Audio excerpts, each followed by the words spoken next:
interest groups will be the one proceeding and ensuring that this trial happens. The second one, obviously, is that we would ensure that there are legal backgrounds and advices, that pieces of advice that will be granted through people who have actual licenses as well. Of course, we would ensure that the priority in which these African American interest groups and the way in which they would proceed these trials would be granted to people who specifically have the legal knowledge and the background. The third thing also would be that this power would obviously be the same for any prosecutor within any criminal trial. That means that you would mostly have all powers of an attorney general, whether that would be through the investigation process with the police and through the criminal trials, even after the prosecution process has already been done. The first thing I want to do is tell you why there are problems within the prosecution process. Yes, sure.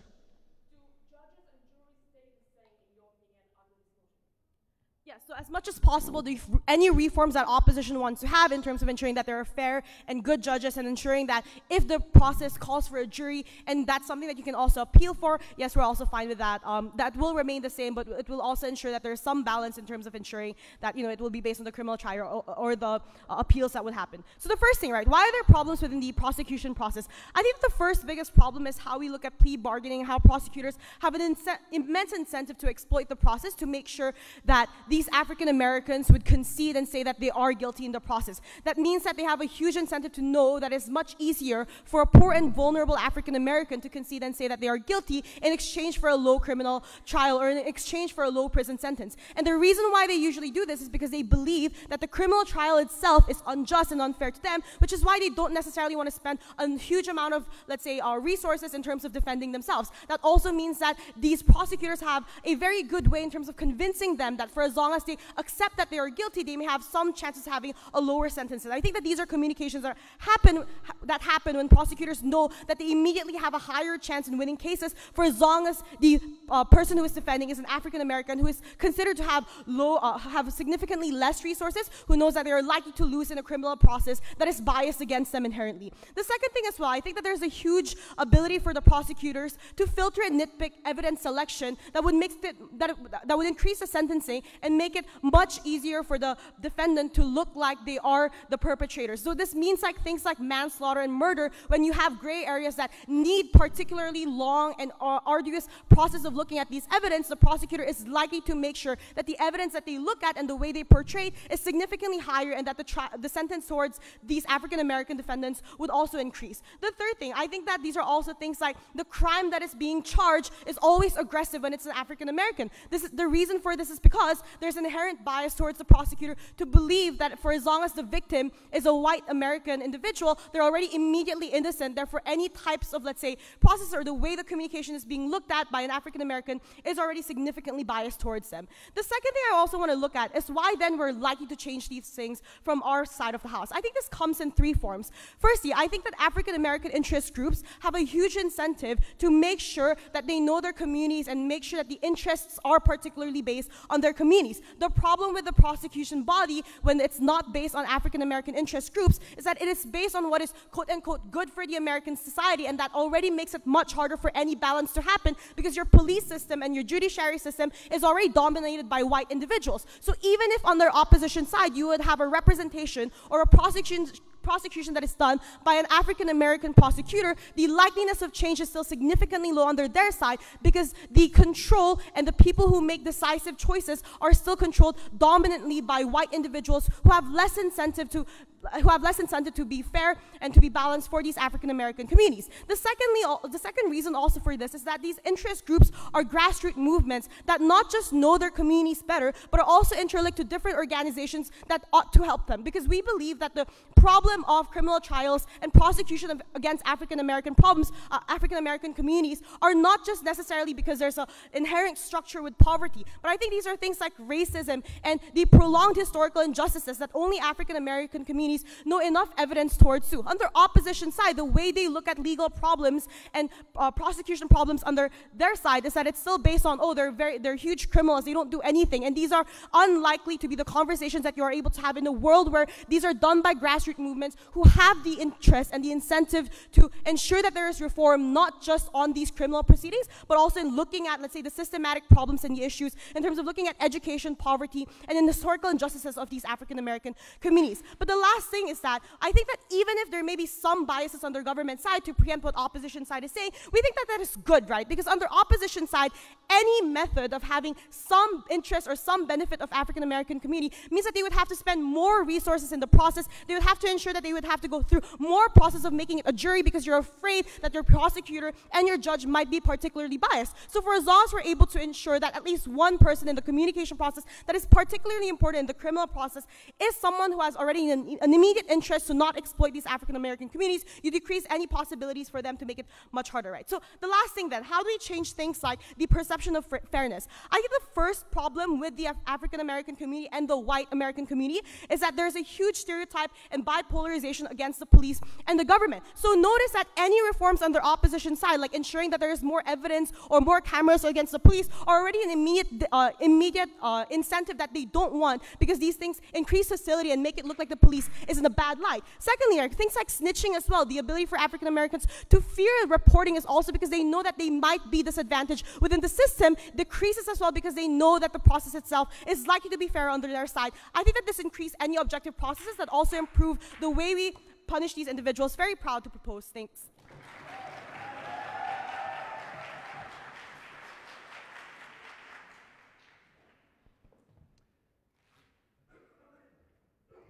Thanks very much. I'd like to welcome the leader of the opposition. You're here.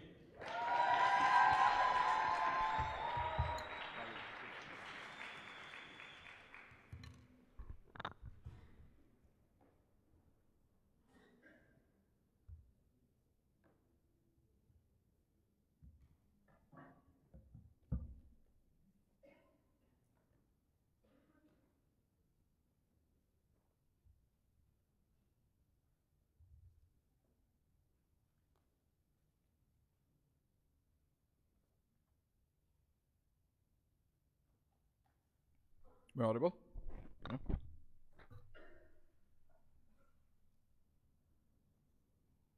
Panel, I think it is increasingly difficult for minorities to integrate within their community after they have been involved in a trial, been involved in things as petty as like petty theft or any type of small crimes, right? We think under their world, you only increase the sufferings of this minority to the extent where their integration within the society is questioned and they do not live a life that otherwise any individual would.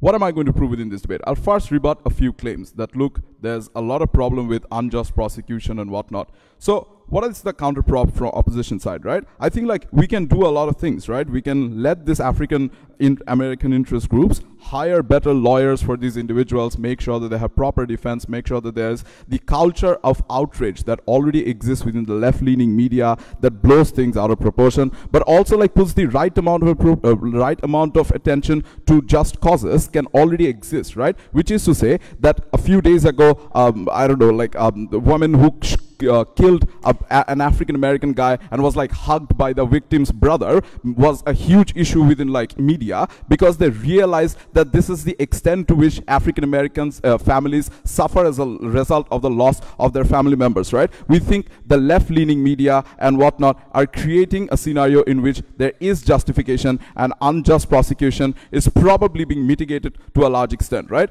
But then they tell us that, look, the juries and the judges are probably going to be just the same as regular justice system. I don't then understand what is the difference in the exclusivity of their model, given that the problem probably lies within the laws and the systems of criminal justice system to begin with, right? So for example, I think like juries as a whole are like in many cases random, are not racially representative, which means to a large extent a lot of the problems that they try to solve are simply putting juries and all the problematic structures into a different court. I don't see how their model has any sort of incremental benefit, whatnot.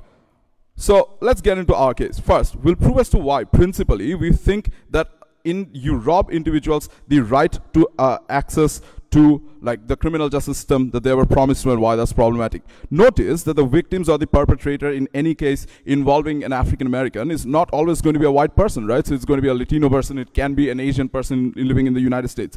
But regardless of the race, I think like all these individuals have consented to a criminal justice system that is like, that encompasses all citizens to begin with, right? under their world, there is no mechanism for you to consent into or out of the criminal justice system, like the new criminal justice system that they create. We think like it's inherently unfair to your right as a citizen, right? But second of all, let's see, set the premise of our argument. Why is this problematic, right? So first, I think like there's going to be immense amount of backlash, right? Why is that so? Because first, I think like the prevailing narrative within the United States is that sanctuary cities are extremely problematic because they allow individuals to get away with a lot of like, they allow a lot of minorities to get a lot of rights, right? Sure, probably it's not a problem, but I think like the prevailing narrative in a lot of societies, in a lot of communities, that remains to be the narrative, right? Why is that problematic? First, I think like the narrative is that minorities want to be a part of our community, but they also want to opt out of it at any point whatsoever when it's convenient, right? Which means that even in sanctuary cities, right, the reason why right-wing societies, like right-wing politics, can weaponize this and say that, look, it's extremely pernicious to our society that these individuals get away with everything, is likely to follow in their model as well. So in these trials, we think the right-wing media and a lot of conservative media is likely to come up and paint these trials as sham trials because you have like a disproportionate amount of favor in terms of one racial group, right? What do they suffer from as a result of it? I think the right-wing media is more likely to come up and say that you as an individual, because you're not from the African American community, you have no defense whatsoever, and the criminal justice system does not work in your favor. What does this mean? What are the current problems African Americans face within the United States? I think like once you go to jail, it's extremely difficult for you to rehabilitate and like integrate within the society because of the perception surrounding you, right? So you're less likely to, like, in status quo, you don't get jobs if you're proven, like if there is a like criminal record under your name, right? Which means to a large extent, these are individuals who are already suffering. Like imagine the extent of suffering these individuals are likely to face once they realize that once they have come out of jail or escape jail as a result of it. We think these are individuals who are more likely to be antagonized even more because individuals simply do not like value the, like, I don't know, the prestige or like the accountability of the court where they were tried. I'll take closing.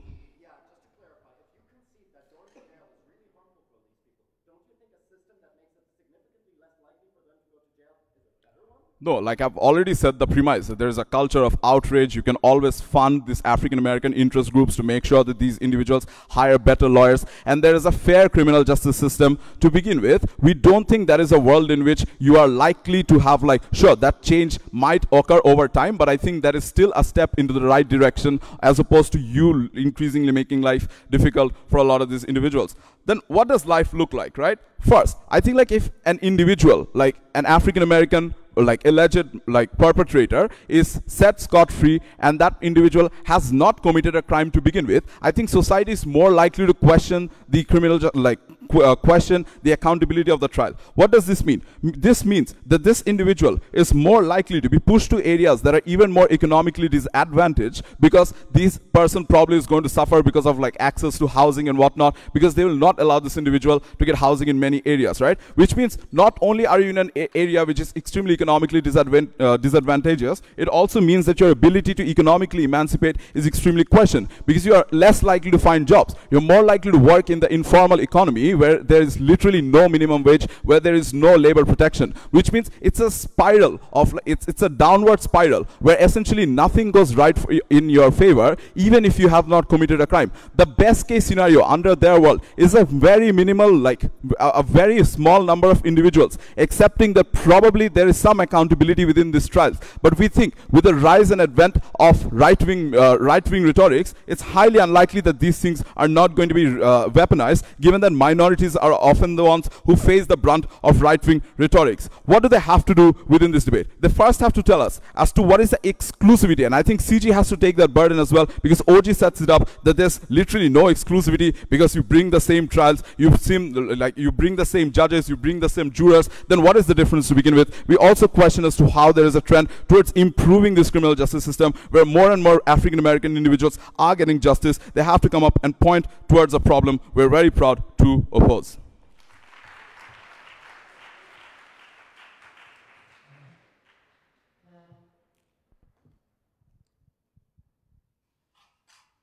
Thanks very much. I'd like to call on the next speaker, the Deputy Prime Minister. Here.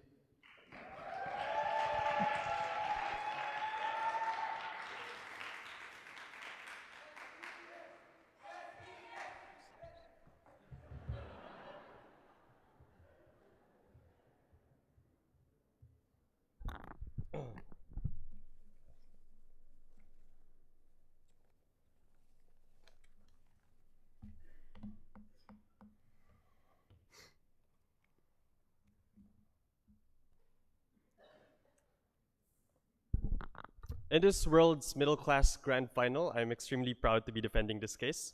The model that they presented, it makes sense, just don't think about it too much. The model that they presented, coming from the other side, suggests two things. First is that there's a culture of outrage that can be easily weaponized for us to be able to achieve certain aims. And second, that there are mechanisms such as hiring better lawyers, which would eventually lead in reform. Let me target right now why we think these are not enough. First, the culture of outrage point coming from the previous speaker conflicts with their point about the culture of integration, insofar as they believe that the best way for African Americans is to be perceived like quote-unquote other Americans, then there shouldn't be a unique culture of outrage for African American cases. These two things are diametrically opposed. We think to the extent that they are demanding more justice through a culture of outrage, then they are accepting the principle of opening government. Hiring better lawyers doesn't make sense because in principle, this does not target the United States government's systematic failure to be able to deal with racial justice on such a systematic front. To the extent that what happens on the opposition side is that money is still going to be sourced from African American sources and not taxpayer money to be able to deal and give reparation to this huge and serious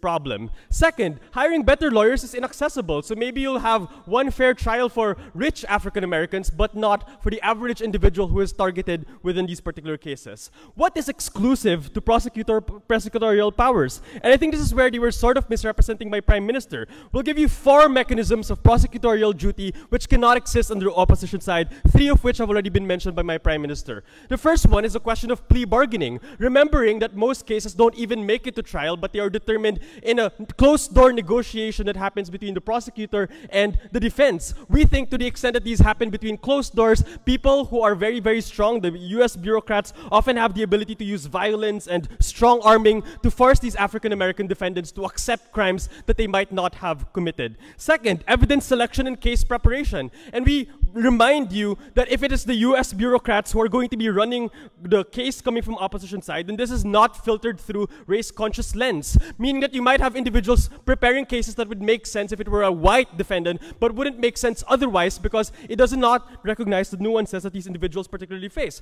Thirdly is the selection of charges, the selection of crimes that we hold against these individuals. So white cops get charged manslaughter because white attorney generals and white prosecutors sympathize with them and recognize, oh, they're doing a really, really hard job. It's just an accident. He just accidentally stabbed the guy 27 times, right? Because that totally happens. And we'd say that the fact that this doesn't get processed through the lens of individuals who know that this is homicide and know that this is racial violence is, we think, a terrible thing. If they want to talk about jury selection, which is the 4th mechanism, I would remind you that the jury selection is a process that is done by both the prosecution and the defense. And we think to the extent that the prosecution might sometimes be under their side not willing to filter whether these jurors are seeing things from a reasonable point of view, from this racial conscious point of view, is, we think, a terrible thing. So we think those are 4 unique mechanisms coming from opening government that we think are unique to how these interest groups, these African American interest groups, would be able to conduct justice.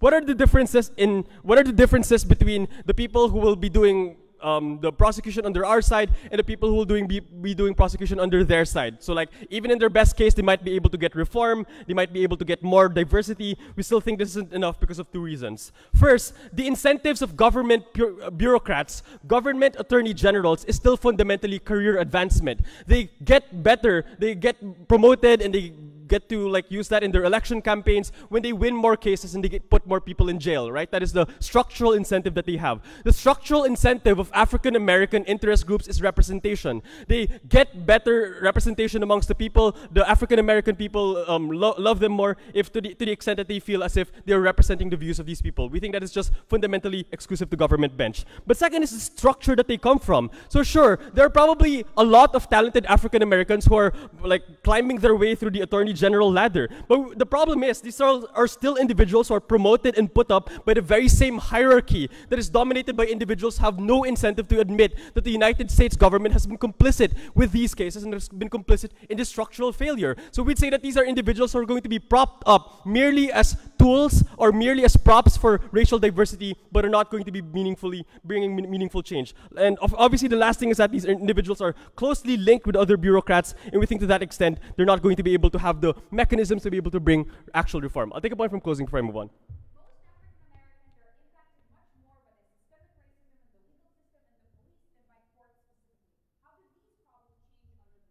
So like, I just don't think there's an exclusivity problem here. If they want like more reform towards the police system, more body cameras, we're perfectly happy with that. I think there's going to be a very, very difficult case to run if they're suggesting that this is somehow exclusive with that. And yeah, I just don't want to deal with that because I don't think it's important. So lastly, why does this improve mechanisms of intra-race justice in response to the perception point coming from the other side? We think, we do understand that under our side there have been some problems with African Americans not being able to prosecute powerful African Americans in certain cases, such as the Bill Cosby case, the Clarence Thomas, and the Anita Hill case. We would say two things as to why we are improving that coming from opening government. One, we send a strong message to the rest of society that African Americans are willing to take to account powerful individuals even within their own groups, to the extent that these African American interest groups now have to perform the functions of prosecutors, meaning they have to put a case, they have to strengthen voices within the communities who are often victimized by these powerful African American figures. Second, we send a very strong message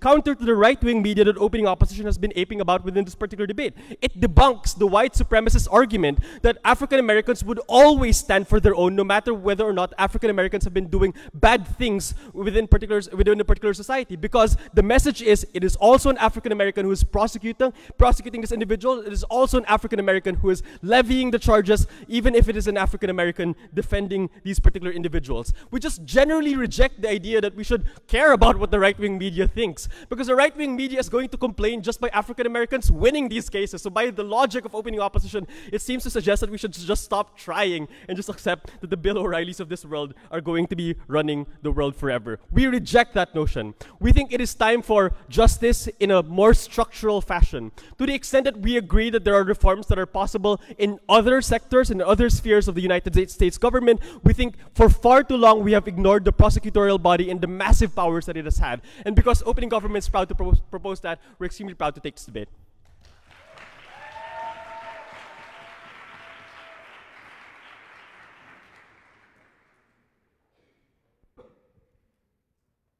Thanks very much. I'd like to welcome the Deputy Leader of the Opposition.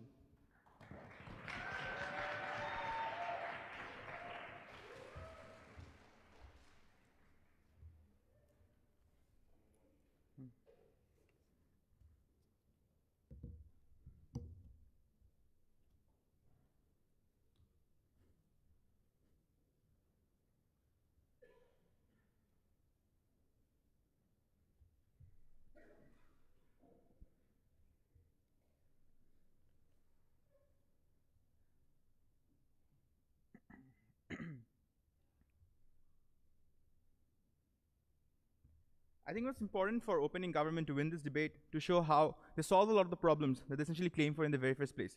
Because a lot of the things that they talk about aren't really mutually exclusive to the model that they're proposing. First of all, police officers, police commissioners are still going to have the same level of KPI to bring in as many black criminals as possible as they believe in status quo, which means it's frisking, illegal arrests, etc. Unless you change the law system, they're still likely to happen. The KPI for those police officers is not to get them convicted, it's just to get them behind jail or to put up the arrest numbers. So I don't really see how your world essentially solves a lot of these things in the very first place. I don't really see how you make any change. First of all, I think what Mira's proposed as an alternative is something that's already happening in status quo, which is to say this African American interest groups already exist, but to what form or to what extent? The funding that they get, what they basically do is basically, they fund lawyers who can essentially, defend black people in courts, black people who would otherwise have to rely on, say, a very, very bad public defendants. I think we can use the money that you want to allocate for this new courts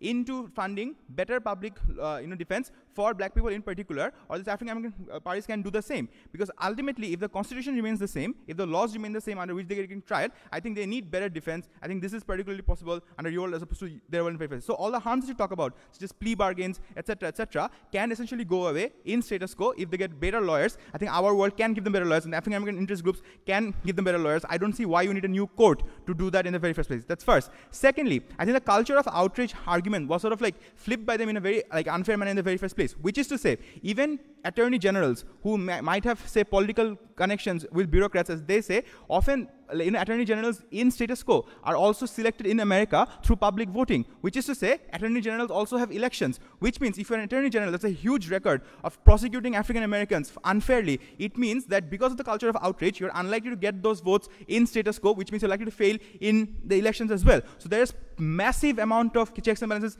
already here within status quo to make sure that these sort of unfair or sham trials don't really happen. I don't see what problem they're solving inherently. I think status quo is good. But secondly, I think there have been changes in status quo in the very first place. The use of body cams, that is mandatory in most states in America. Things, I don't know, things like, cracking down on minimum sentencing laws, etc., are already happening. I don't see how in their world these things essentially get better to begin with. All right, so let's talk about their case and the problem that they're trying to solve. First of all, I think what they're trying to tell you over here is that, there are laws that are really bad, and this essentially disproportionately affect African Americans. I think that's true. So ultimately, even if you don't change the laws, if you don't change the laws inside America, I think it's very hard for these individuals to get any sort of emancipation in the very first place. What am I talking about? I'm talking about things like minimum sentencing laws. I'm talking about theories that are widely supported across America, like broken windows policing. Right? As long as these sort of fragments and laws exist, I think it's extremely difficult for black individuals in America to essentially be free in these situations.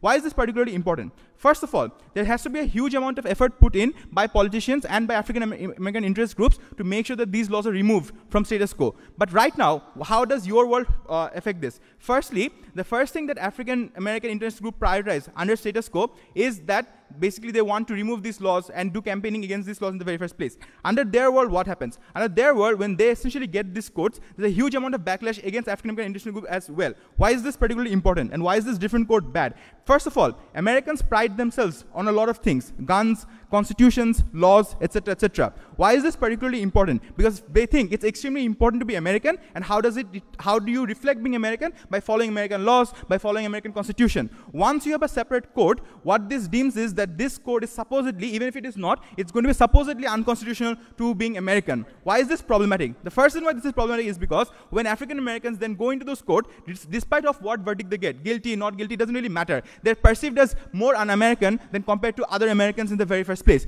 This is extremely problematic because it hurts their integration in the long run. Like Miras told you, things like getting jobs, things like getting housing after they get convicted, these things become much more tougher. What is the comparative? The comparative is, even if you are racist, even if that cognitive racism still increases within you, the Americanness inside you makes you believe that, oh, this person has been through my court, this person has been through my jail's rehabilitation system, which means that I have to trust this particular person. Even if I don't trust this particular person, you are far less likely to trust them in a world where they come through a court or they come through a constitutional address that you never really consented to or you never believed in the very first place. So in average, you make their situation far, far worse. That's first. But secondly, a lot of Americans and a lot of interest group have a lot of support through African American interest group in the long run because they want to change laws, etc., etc. Under your world, what happens? Any single action that the African American interest groups try to take are perceived as something that is going to support the black cause or further the black cause at the expense of other white Americans or other Americans as a whole. This hurts their ability to campaign because every single time they want equality, they only think that they think the only way to reach that equality is by having different codes. The only way to reach equality is by having different systems. So every single time they try to prop up something, whether it be black politicians, other black institutions that help black people, they will be perceived as that particular group that wants to un-Americanize the entire system. That's why it becomes much harder. What is the impact of this? But before moving on, yeah. So if you're against the perception of a separate court for African Americans, does that mean you're also against specifically appointing African American judges for these cases? No, because the difference over here then becomes that these judges have been through your institution, have studied in your colleges, have gone through the system, have been clerks of lawyers and judges that you've believed in. The point is, you make them more separate than they were at the time. What does this hurt in the long run? This hurts the ability of this African American interest groups to lobby for changes, to prop up more black politicians, because right now every single change that they try to bring about is essentially thought of as trying to create a different system for these individuals. I think that's quite bad. But secondly, I think there's a principal impact within this debate that they absolutely engage to. First of all, in most situations, when you are, say, not an African American but have been part of a crime involving an African American, I think it fundamentally attacks the right to your citizenship, which is to say, when you consented to being an American citizen, you consented to being tried in American courts. You consented to being tried under the American Constitution and whatnot. I think the reason why this is particularly important is because, sure, you might have not contributed to the plight of the African American suffering in your particular country, but in a similar way, you'd also then have to allow cultural courts, because I think at a point of time, we're not involved in the culture of a particular institution. Even if the crime was committed on you, you'd have to consent to being tried within their particular court. I think that's particularly problematic because these individuals never ever asked for the consent to be part of this in the very first place. I think they should get the rights in the courts that they think is best for them. We're very, very proud to oppose.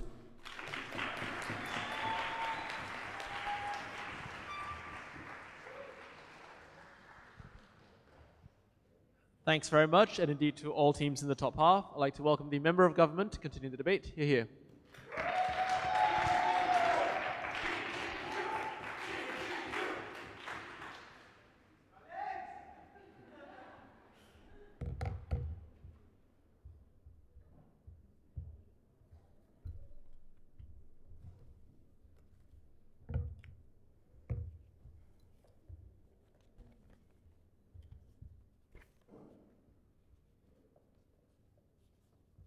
Oof.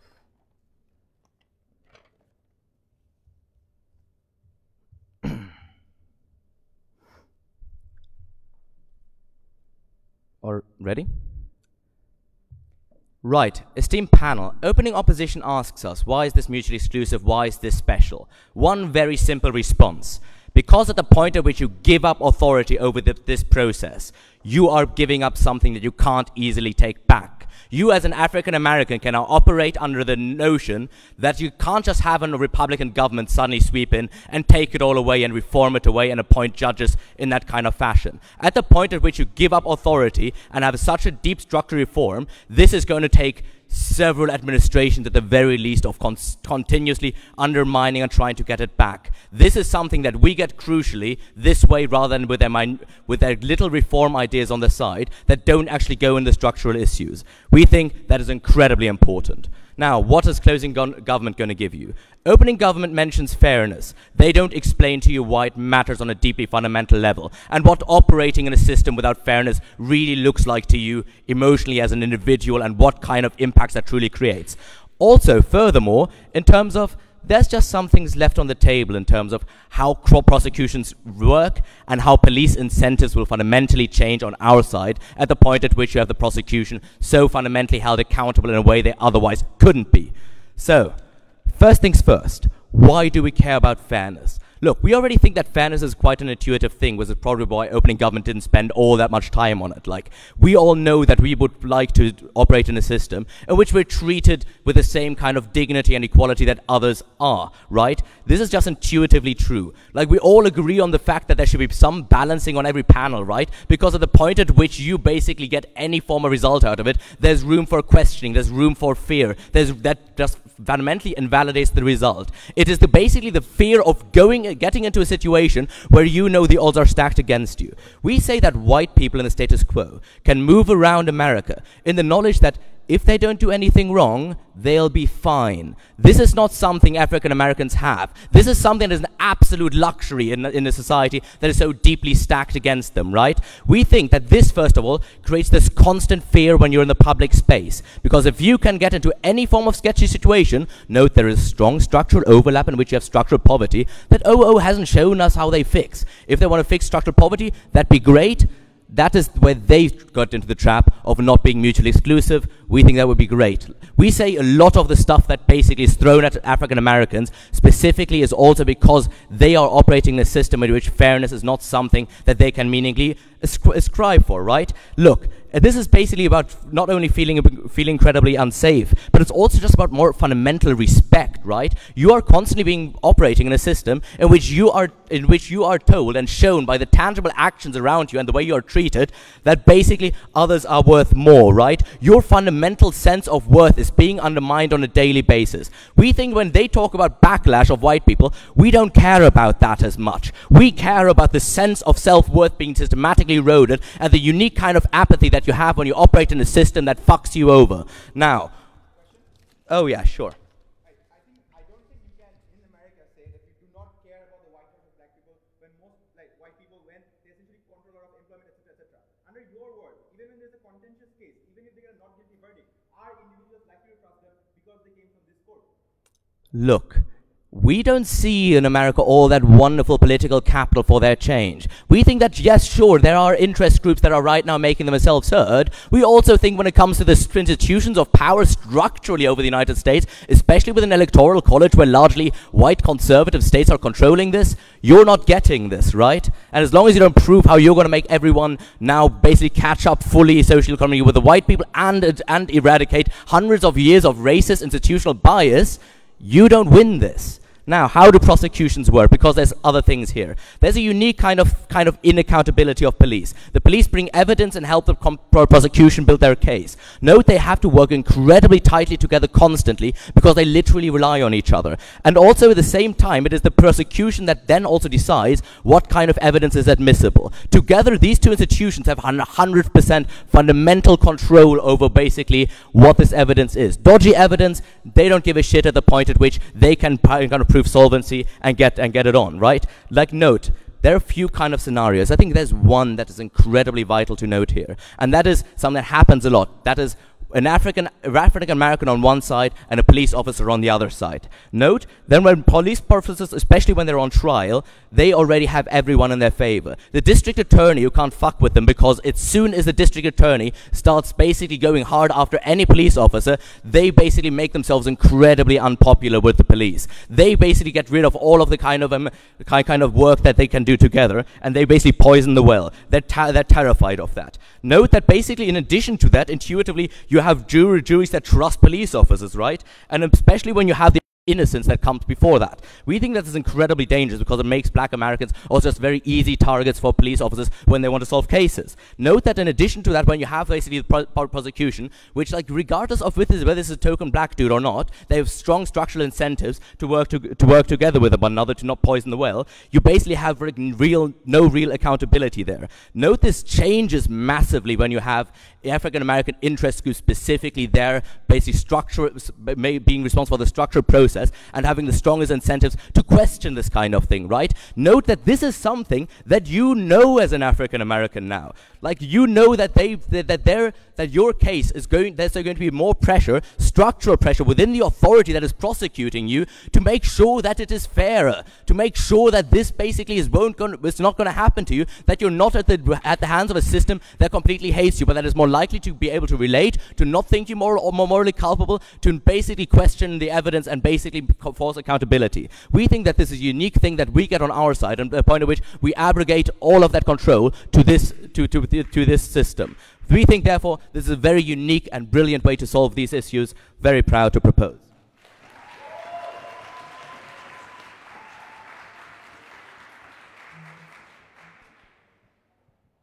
Thank you very much. I would like to welcome the member of opposition. You're here.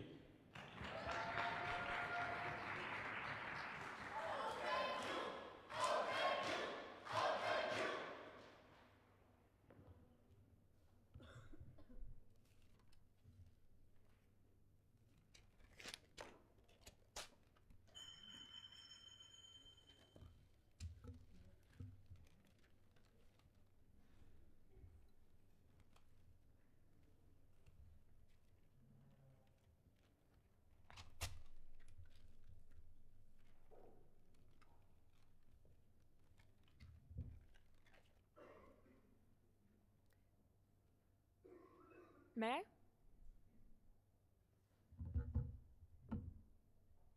Essentially, very little changes in terms of directly the legal system under the debate. When I ask Prime Minister in a POI of clarification whether the judges stay the same, they say yes. Whether the jury stays the same, they say yes. Obviously, this is their answer because this is the motion. But we think that it is crucial to note here that it means that most of the biases aren't really fixed here, right? At the point at which we still have white judges, at the point at which we still have juries who have all of the implicit biases, at the point at which the only thing that changed is to quote the Prime Minister offering less of plea bargains, we have no idea what is the so huge impact of governments in this debate. On the contrast, the way that this is perceived by the public does have a huge impact, right? The way that it changes, what people see on the screens, has much bigger of an impact than what actually happens within the court system. Specifically also note, another important point of framing here is that, and this might go without saying, most African Americans aren't criminals. Why is this important? Because most of them will never face the criminal justice system. They are affected, however, by the public perception. They are affected by intrinsic policy. They are affected by police brutality. They are not affected by what the judges or the jurisdiction chooses to do. This is why our extension will be about why specifically the massive problem for the African American community is the system itself in terms of the legal system and the law that discriminates African Americans, the judges, the police brutality, and why those become so much worse under the motion. Rebuttal will be fully integrated. So first, let's start with what we got from opening opposition on that and what was answered to them by government, right? Because they started talking about backlash, but the Deputy Prime Minister says very well that, note, we think that a lot of backlash happens due to every policy, right? And obviously we don't oppose having more African American judges under our side. What do we think is unique to this motion? Few crucial things. First, it is perceived as political. It is not just an African-American judge. It is not just a random African-American group. It is an African-Americans rights group, right? The ones you are likely to actually see in riots. The ones you are also likely to see in political discussions. The ones you are likely to see in BLM ceremonies, right? This is the point at which you already have biases against them in the first place, and you think that they are more likely to be biased, even if they are not. And we are not contingent in any way on them making biased decisions, but just on how it is perceived. Secondly, the fact that this is something that uniquely only the African American community gets, right? Because when we fix biased laws, such as if we want to legalize cannabis, because we know that it disproportionately affects African American communities, it is legalized for everyone. But when only African Americans get their own prosecution, Latin Americans do not get it, women do not get it, no other groups get it. This is the point at which you create so much more resentment towards it. Thirdly, the fact that it only works, and insofar as it will work against people's biases. Because please note, if we accept government's best side, it means that people will go free or will get shorter sentences when the public is biased to believe that they shouldn't, right? Whether they are right or wrong. The motion only changes things insofar as the public didn't think that this person should have gone free, and they did, right? And lastly, the perception that the criminal system has already been solved, right? The fact that you think that there's no need for any more changes in this because you think they already get their own prosecution, it is much harder to blame then the judge for having biases. Why is it crucial? What do we think actually changes in the way people act? First, in terms of what cops feel, right? What they are actually likely to do on the ground. The fact that, A, they are now being taken away from part of their authority. Now they know that there's some committee of African American right groups that needs to do the prosecution themselves and they don't have control on it. Secondly, the fact that they do no longer trust the legal system to do its job, right? Because they fear that the legal system might be biased, meaning that they feel like they need to take justice into their own hands so much more. Thirdly, the fact that they know now that every African American they see on the street is so much more likely to be, according to what they believe, a criminal. Someone who is not innocent because they do not trust the legal system anymore as much, but someone who they still need to treat as a criminal as they might still be so, right? This is the point at which police brutality is so much more crucial. This is the point at which over-policing is so much more prevalent, and please note, this impacts the entire African American community, not only those who have committed crimes, but everyone who lives in a neighborhood with over-policing and police brutality. Secondly, in terms of the jury, because we think that the juries who stay the same people, with majority of them being white under our side, are still biased, but even more so, right? Because now there's a group that they perceive as political during the prosecution, right? They are biased against not only the criminal, but against the group that defends them as well, so much more so. They're so much more likely to believe that there's an O.J. Simpson going on when they simply have their own political views above what is right. Secondly, they now also know that they don't get the real evidence, or at least this is what they feel, right? Because they know that the person who've gone through the evidence isn't the cop, but an external committee, and now they do not get the perspective of the cops that they think that they should trust. So they are more likely to imagine the worst. Before I move on, opening. So most of the actions that racist cops have do not come to any legal fruition unless they are filtered through the prosecutor. It doesn't matter if racist cops do whatever they want. Thank you. It doesn't matter. Okay, we think that obviously not true, police brutality, stop and frisk, many things happen before you actually get to the court, right? To most people, like most people don't ever get to the court, but most African Americans do go through a stop and frisk policy, which hurts them massively. But secondly, we feel that specifically having, okay, the rest will be in my speech on that. Okay, let's move on. So we think that also the judges are likely to also change in here, right? Because at the point at which,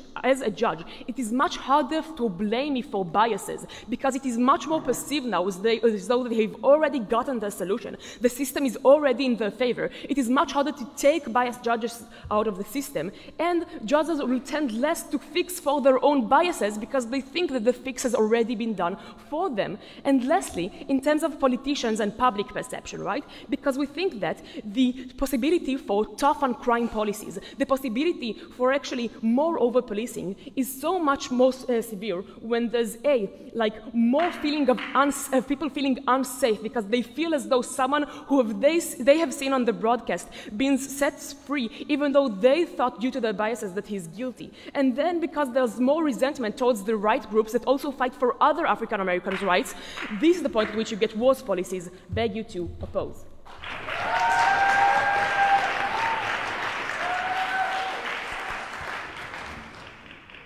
Thanks very much. Now I'd like to welcome the last speaker on the government bench, the government whip.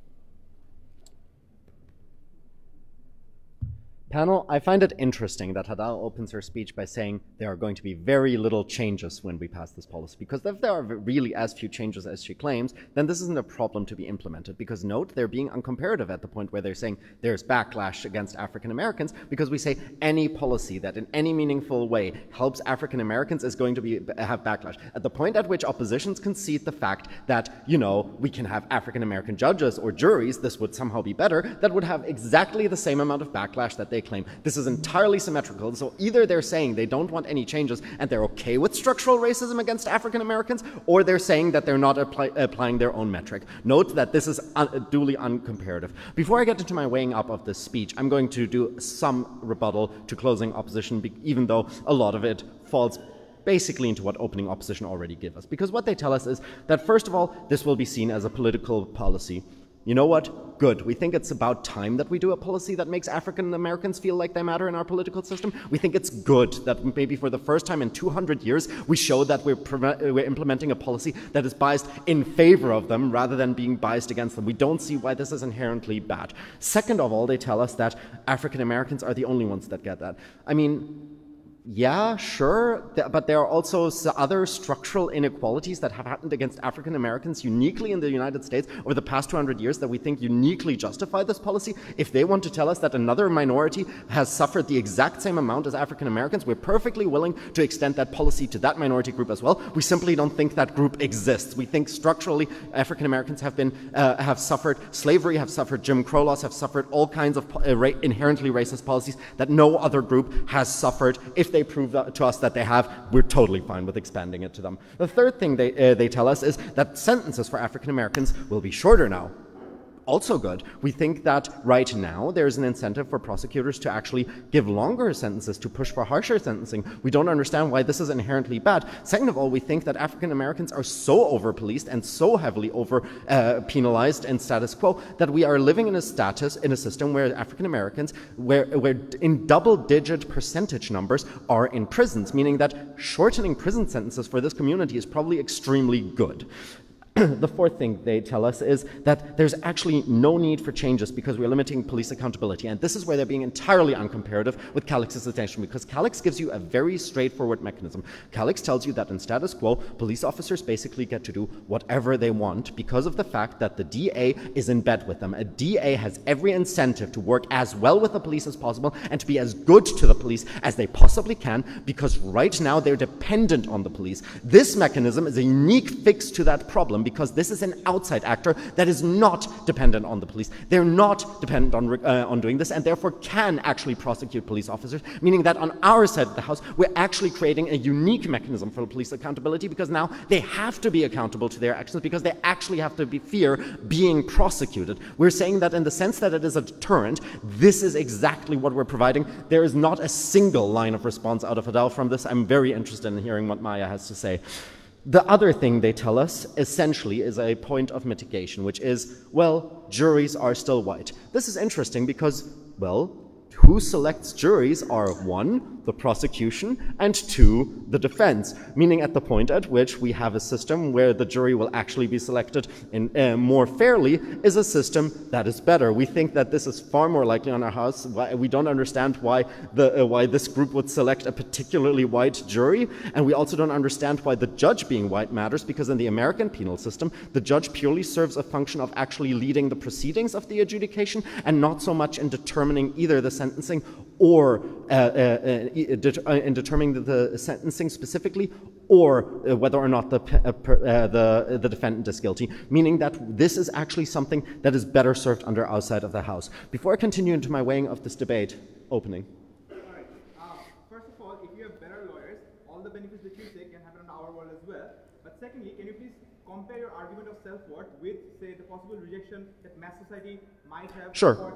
So first of all, on the better lawyers, Calix has already very explicitly told you, we have no idea why that's mutually exclusive. Have better lawyers and also have this policy. We don't understand why that's necessarily mutually exclusive. The second thing is exactly what I'm going to do now, because what opening opposition essentially gives us is 2 things. They tell us, 1, we are making African Americans more separate. Note that we're entirely unclear as to what the delta is in terms of that, especially at the point at which a leader of opposition tells us being in prison makes you more separate and makes you less equal in society. So at the point at which being more in prison makes you less equal, and this policy making them more separate, we have no idea what exactly the delta is before and after this policy passes according to them. But even if if they had given a metric for how much for there being more delta, we think that's still fine. We think that even if this makes African Americans more separate from society, we think that is fine, because we think the way that they're currently separate from society is in a way that is structurally rejecting their ability to exist freely and fairly in our society. We're saying that it is a question of the principled respect every human being is entitled to, and that is the feeling of 1, being treated equally and fairly in your country, and 2, being structurally safe in your country. We're saying both of these are better served under our side of the house. 1, because of higher police accountability, due to the fact that they're more likely to be prosecuted. No, thank you. And second of all, due to the fact that now you don't feel that the system is structurally acting against you, because the people prosecuting you are people you see as your actual peers, rather than the racist peers you're currently seeing prosecuting you. We think that that is a unique delta that Calix provides to you that also so far has gotten no response out of oppositions. What opening government gives to you are also 2 things. First of all, they tell you that there's just generally speaking less bias. We obviously agree, but we provide much more specific mechanisms in terms of exactly how this this impacts impacts people on a structural level in terms of how prosecutions work and why therefore the prosecution being in the hands of your actual peers is better, and two, how this actually impacts their lives. And secondly, they give us this idea that communities are often are going to be are currently victimized. What we present to you on that front specifically is the idea that that we're actively victimizing them less. Finally, on this idea of backlash throughout oppositions, we have no idea why this backlash isn't worth our policy, given all the structural benefits we've given to you. We think any policy of any metric will have backlash. So proud to propose.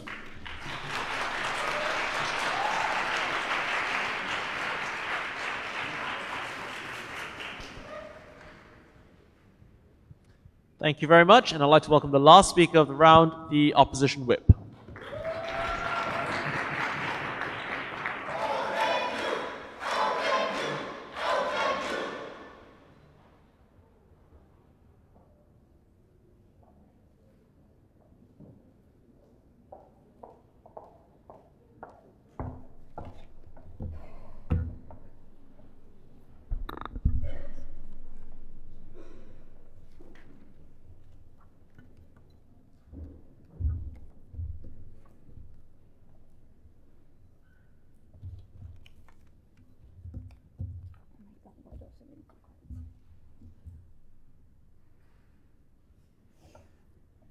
Can you hear me if I talk like this? I don't want to speak into the mic directly. Okay.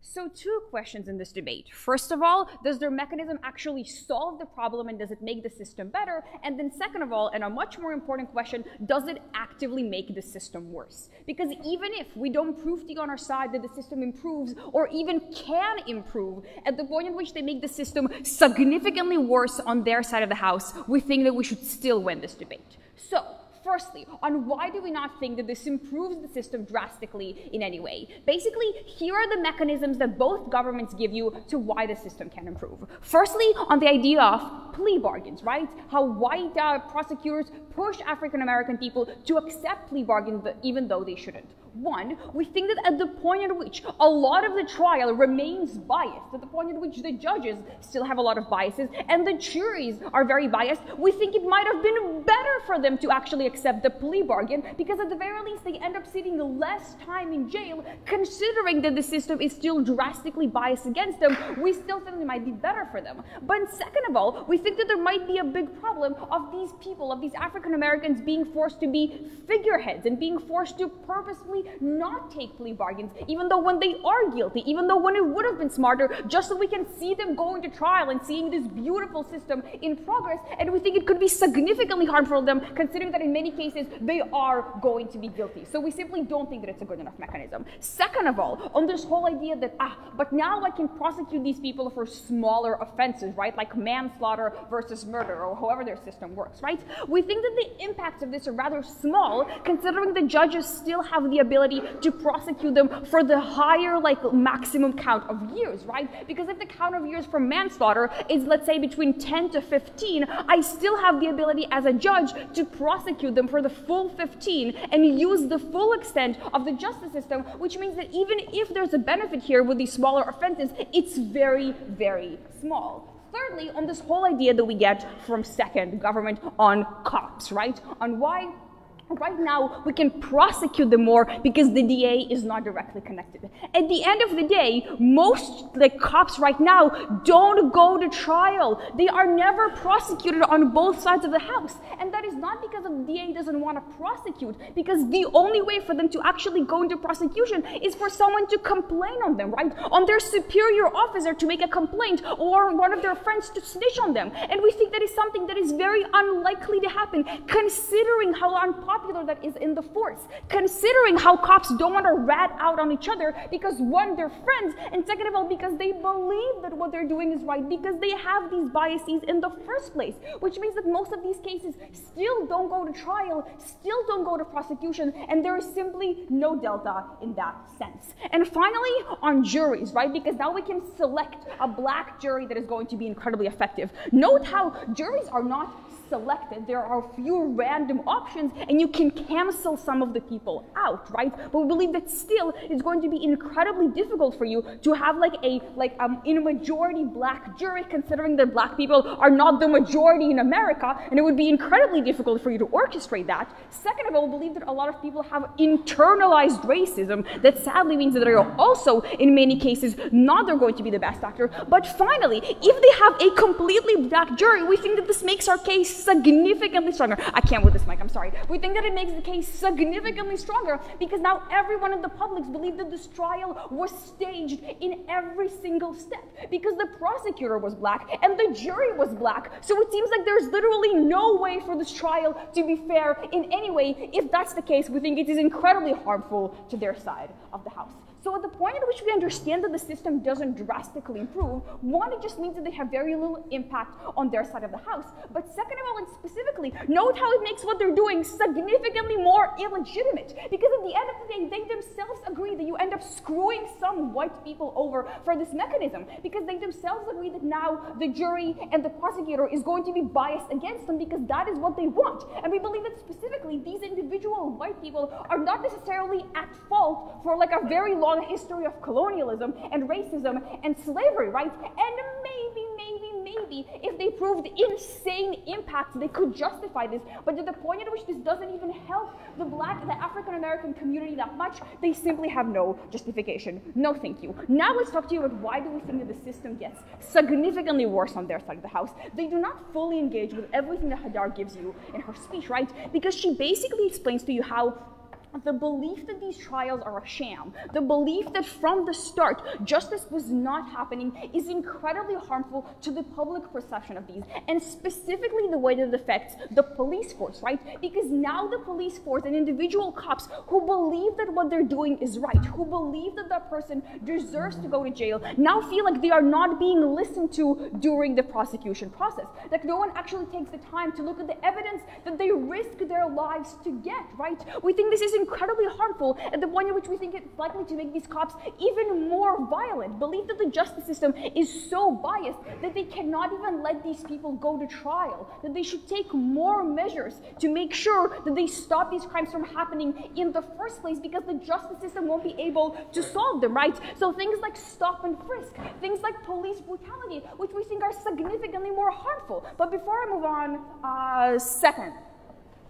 So, we are willing to concede all of your backlash, and that means A, feeling of fairness for African Americans, and B, more police accountability. Under government that's clear institutional Thank you. So I just analyzed to you why there's going to be less police accountability. But second of all, they just said that they're okay with more African American people being murdered for a feeling of fairness. We don't think that it gives them a feeling of fairness in any way, shape, or form. So why is what we give you so important? Ignoring this impact on cops, we just generally believe that there's a large-scale impact also on juries and judges. They feel like they have to compensate for the fact that the punishment was maybe lighter at the start and use the full extent of the law. Juries feel like this trial might not have been fair, and so they have to compensate for what happens. Note how the impacts of this are huge, and they're the biggest ones in this debate, specifically even bigger than opening opposition, right? Because we affect every single African American person, whether they will encounter the justice system or not, because their streets and their neighborhoods become more dangerous,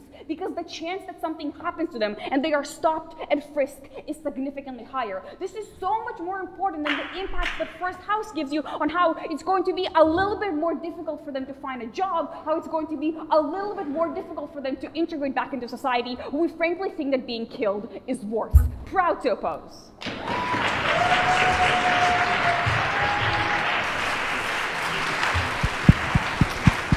Thank you very much. I'm going to ask the audience to give all speakers one final round of applause for their performance in the final.